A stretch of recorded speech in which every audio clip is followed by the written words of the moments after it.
अस्सलाम वालेकुम first year. आज हमने जो स्टार्ट करना है अपना चैप्टर वो है हवाई कोहरा।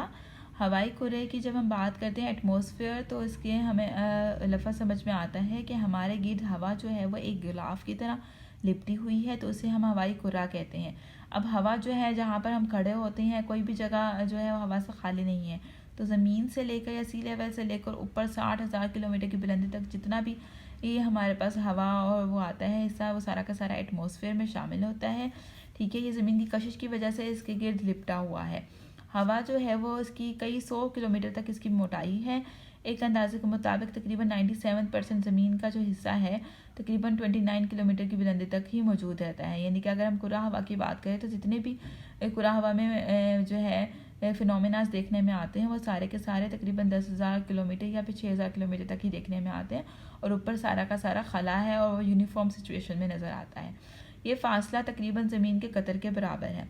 इस सारे का सारा कुर्रा ज़मीन में दबाव डालता है और समुद्र की सतह पर जो मकामात समुद्र की सतह के बराबर हैं, हवा का दबाव 1 किलोग्राम फी मुरबा सेंटीमीटर 14 पाउंड फी मुरबा इंच है, और ये स्टैंडर्ड है।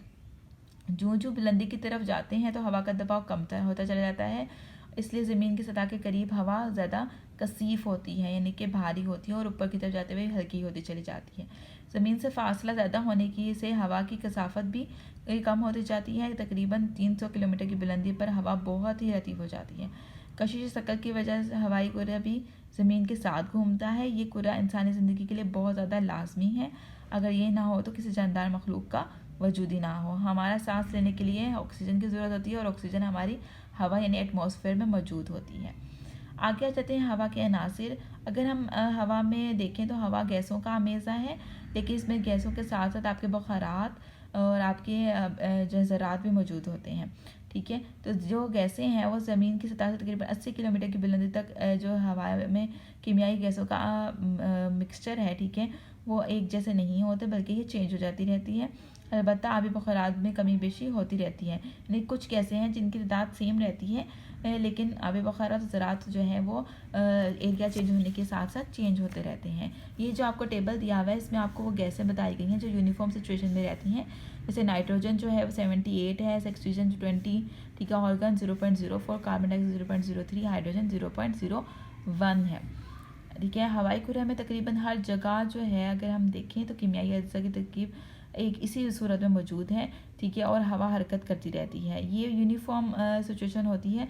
बाज़ जगहों पर इसमें भी चेंजिंग आ जाती है, जैसे अगर कहीं पर आग जल रही है या वोल्केनिक सिचुएशन है तो वहाँ पर नाइट्रोजन और ऑक्सीजन वगैरह इनकी तादाद में चेंजिंग आ जाती है। अलबत्ता घिरी हुई जगहों, आतिशफ़शा पहाड़ों और कारखानों के करीब में इनकी निस्बतों में फ़र्क पड़ जाता है। ठीक है ना, यानी कि ये आतिशफ़शा पहाड़ जहाँ पे वोल्केनिक एक्टिविटी हो रही होगी, ठीक है, या कहीं पर कंजस्टेड माहौल होगा, कारखाने होंगे, तो वहाँ पे ऑक्सीजन की मिकदार कम हो जाती है ऑटोमेटिकली, और कार्बन डाइऑक्साइड इंक्रीज़ कर जाती है और गैसेस जो रिलीज़ हो रही होंगी। साइंसदानों ने तजर्बात और मुशाहिदात से मालूम किया है कि तकरीबन 6,096 मीटर 20,000 फुट की बुलंदी तक इन गैसों की तरकीब नहीं बदलती, लेकिन ज़्यादा बुलंद तबकात तकरीबन 20 किलोमीटर की बुलंदी पर कार्बन डाइऑक्साइड मादूम हो जाती है, यानी ख़त्म होती है। फिर ऑक्सीजन 0.09.5 किलोमीटर 68 मील, नाइट्रोजन 128.8 किलोमीटर के करीब जाकर ख़त्म हो जाती है, और आबी बुखारा सिर्फ 11 किलोमीटर तक ही मौजूद रहते हैं। फिर 128.8 किलोमीटर की बुलंदी पर ऊपर हाइड्रोजन और कुछ हल्की गैसेस इसमें शामिल हो जाती हैं।